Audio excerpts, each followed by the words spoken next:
Hi, Geoff Lawton here, and I'm in Malaysia. I've been consulting here on a project I was originally called into about 8 months ago. I was asked to come and look at a park. It's a large park, about 300 acres, and it has lots of infrastructure. It's a very unusual situation. It's actually owned by the state, run as a not-for-profit, and part of it was designed as a food park, planted to a lot of tropical fruit trees. We're on the equator here. We're in the wet tropics. And my main contact, my first point of contact, was an email from a prince, the Crown Prince of this state, Penang. I came in for just 2 days, and the brief was to lay out a park as a demonstration site and to use it also for education, to be open to the public and to demonstrate sustainability using permaculture design. Now, my first consultancy was just to lay out a concept plan and a concept proposal. I presented that in 2 days after spending a day on site. That's what we can do. We can use the framework of permaculture design and scale it up. Of course, you need some experience and confidence to address a large project like this on a large piece of land with so much complication.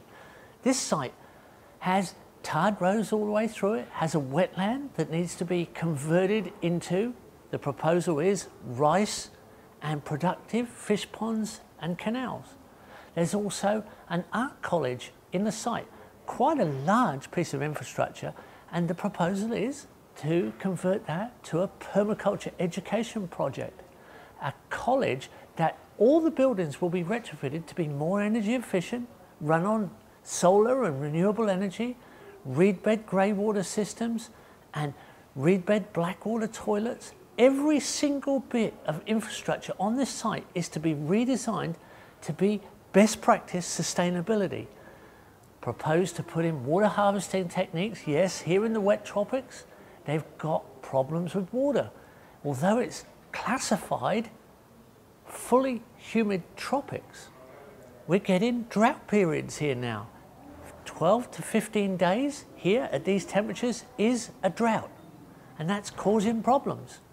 So I laid out water harvesting systems. There are already quite a few ponds and a large dam, almost like a lake. And we can put in more. We can put in more production systems, more aquatic systems. There's a campsite here that at some periods catered for 1,000 school children, all on site at one time. There's public infrastructure. There's already a farmer's market. That's a new initiative. There's lots of old infrastructure and it's out of maintenance, and it's almost at a stage where it could be removed and rebuilt. But we're proposing that this can be readjusted. It can be a retrofit to demonstrate how we can redesign for sustainable best practice. I've been here 10 days now. We've had meetings with government ministers. We've got approval now, after some design work, for the whole site to be funded by the East Coast Development Board. That's the federal government funding this project between 2017 and 2020.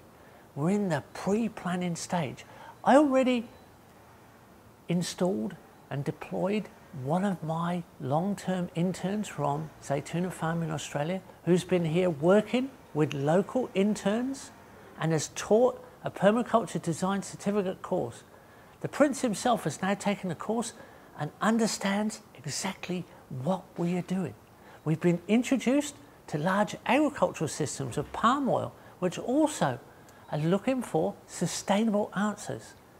There are real big proposals here on the table and great interest coming from all levels. 2 universities have offered their researchers for soil tests, water tests, botanic surveys, the architectural department using their skills to help us retrofit. We've got town planners and all kinds of professionals wanting to be involved. I've been asked to bring my team in to train the locals. This is the sort of thing we do. This is the state of the art of permaculture design today. And this is what I train people to do. Take the main framework principles of design and scale them up, and it doesn't matter how big the same system works, you just have to be able to understand how to scale the process. So I love bringing these things to the larger audience through these kind of networks, and this is what I enjoy to do. This is what I enjoy doing, and that's what I want you to be able to do. I want you to be able to enjoy the journey.